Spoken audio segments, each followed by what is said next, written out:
Hi guys, a very good evening. I am Manish Gupta, the founder of National Law Training Institute and currently in my final year at the National Law School Bangalore. So today we have another NLSAT topper with us. I am speaking to Laila, who got an All India rank of 26 in recently concluded NLSAT 2025. So Laila, over to you. I would love to know about your educational background. Where did you do your schooling from? Where do you belong originally? How did you stumble across NLSAT and what eventually led you to decide that you want to pursue law? Hi. So I'm from Gurgaon. I did my schooling in Delhi, and I did my undergrad from Ashoka University. I majored in PP, which is politics, philosophy, and economics, and I specialized in economics. So I graduated in 2024, and then I took a gap year before giving the NLSAT. Okay. I didn't really know that I wanted to do law until like maybe July or August of last year. Um, but I think the subjects that I did politics, philosophy, economics. So it's very in tune with law. And No. yeah, so a couple of my relatives are also in the field. So I spoke to them and sort of figured that this is something I'd be interested in and something I'd hopefully be good at. So Hmm. yeah, and then NLS was obviously a no-brainer because it's one of the top law university in India. Yeah. So I chose a few universities. I chose DU, NLS, and a few in Maharashtra to apply to. But NLS was definitely my top choice. So yeah, I put in the most effort for the NL side. Yeah. So did you take a drop year specifically for NLSAT or were you working alongside or pursuing other Uh, things? yeah, no. So I was doing a couple of internships. I was traveling a bit. Then I was volunteering in Ladakh for like 4 months. So it was pretty busy, I'd say. Okay. But yeah, I mean, I got time to study in with all that. So what would you say, when did you actually start your serious preparation? Like only NLSAT, nothing else, no distractions.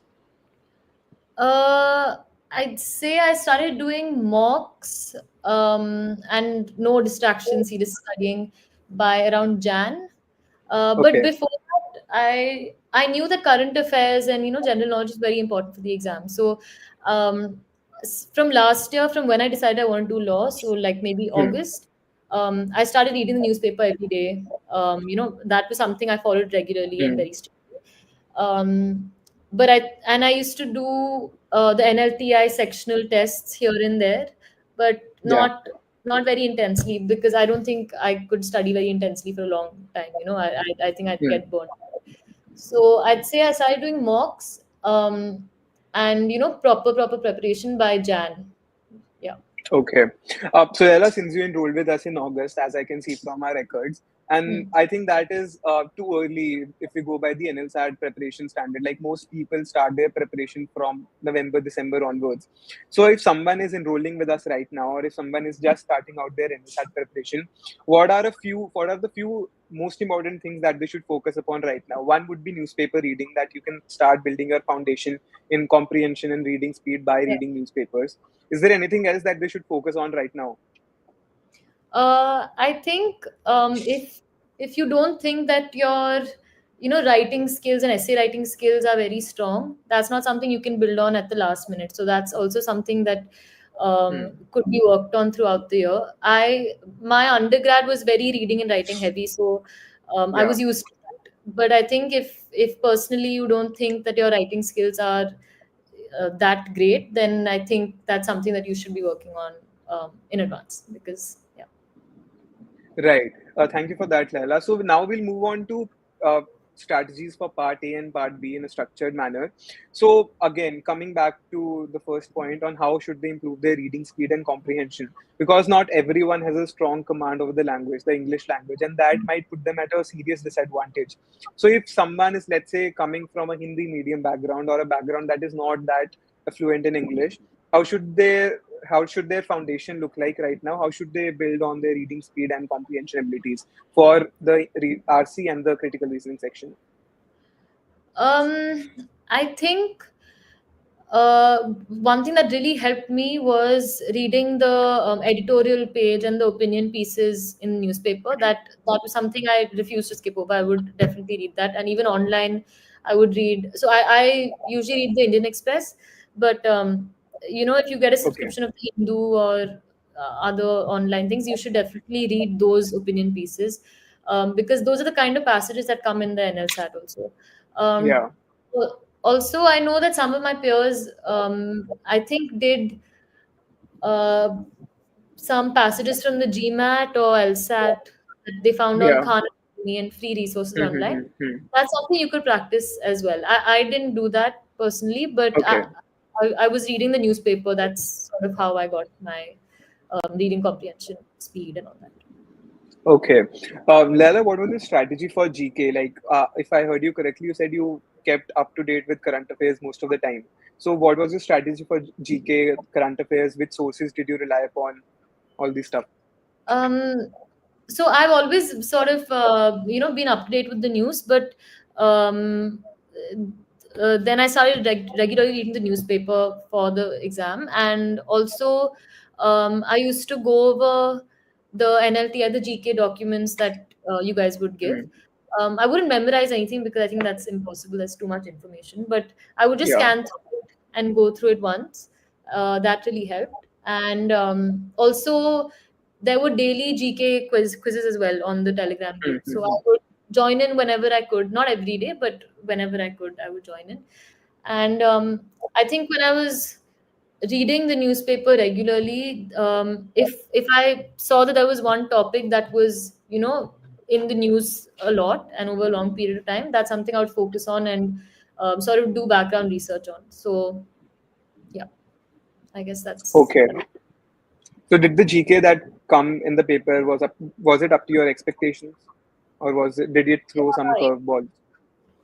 No, I knew that some questions would be easy and some would be impossible to have prepared for. And Hmm. that you just have to rely on your, elimination or guessing skills.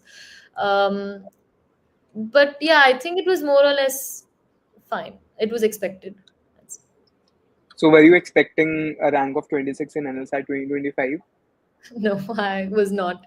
I wasn't even expecting to get in. I know it's extremely competitive and I'm very happy.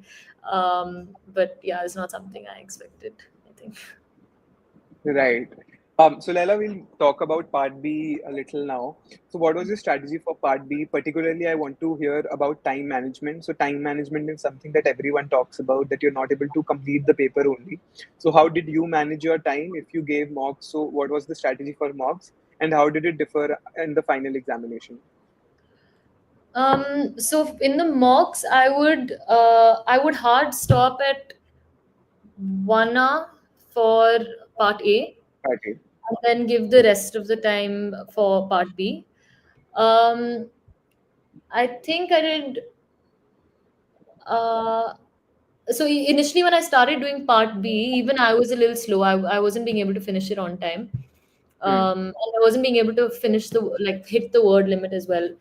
Um, but I think in the end, I gave around 10 minutes or like 8 to 10 minutes for each long answer.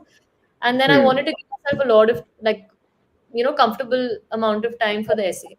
I see. Uh, so yeah, I was just timing myself, and as I got more and more comfortable with the format of the long answers, it just got easier. Yeah. So how did the strategy change or differ in the final paper? Were you able to follow the same time management distribution? Yeah, I took a little more time for part A. I think I took maybe 1 hour, 5 to 10 minutes, like 5-10 minutes Hmm. more. So for the essay, I didn't have a lot of time, but I was able to hit the word limit, and I was happy with how much I wrote and the Hmm. quality of what I wrote. But yeah, I took maybe 5 to 10 minutes more in the actual exam for part Okay. A. So right. Leila, what do you think made the most difference in your preparation? What is that one thing that every future aspirant should focus on? Um, One, definitely the newspaper. That if I didn't follow the news so regularly, I don't think I would have been able to do this exam. Hmm. And two, the mocks for sure, because you get very comfortable with the paper, and then when you do Yeah. more and more mocks, if you're reading any passage, when you're reading it, you're sort of thinking of the question that you could be asked in the exam. So as soon as you do more and more mocks, you sort of understand the pattern of the paper and what kind of questions will be asked. And then you can not predict, but you get your brain sort of focuses on that. Like, I think that really helped doing mocks regularly. um, and yeah, just building part A accuracy. That's something that I focused on, because I know if you Hmm. don't hit a certain percentile in part A, you don't, Yeah. fall part B. So yeah, I'd say doing mocks and the NLTI mocks obviously is what I did, and those were very helpful. Very nice. Right. Laila, so since we are on this topic, I'll want to hear more from you on this. So, what was NLTI's role in your preparation? Since you started with us in August, you spent considerable time in the program. So, do you think we justified the price of the course? And would you recommend us to the future aspirants? Yeah, I think I'm very glad that I chose NLTI, because like I said before, initially when I first started preparing, I was only reading the newspaper, and I would do one of these sectional tests here and there just Hmm. to get attuned to the reading comprehension. Um, so that's the help that I took from NLTI in the beginning, and then in the second half of my preparation, when I started doing all the mocks and the GK quizzes as well, that I think was definitely game changing, because if I didn't do so many mocks before the Hmm. paper, I don't think I would have been that comfortable entering the examination hall. Also, I think the GK docs that were provided, again, if you just do one scan of them, your brain sort of registers it, even if Yeah. you don't have to memorize anything. So that really helped.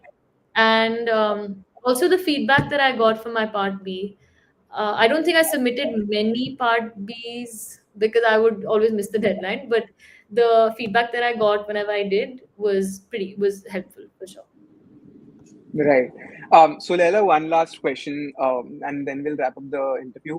So, one advice on part B, like, how did you structure your answers? Like, everyone suggests you follow the IRAC format. So, did you follow the IRAC format?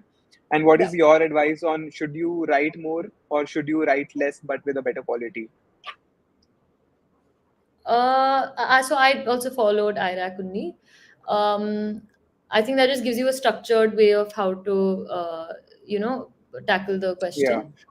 Um, in terms of the quality over quantity, I'd say I don't think I hit the word limit every time I did it, every time I wrote an answer. Um, I think if you're writing too much without actually saying anything, it's worthless. So Hmm. if you can just be concise and clear in what you're saying, and Yeah.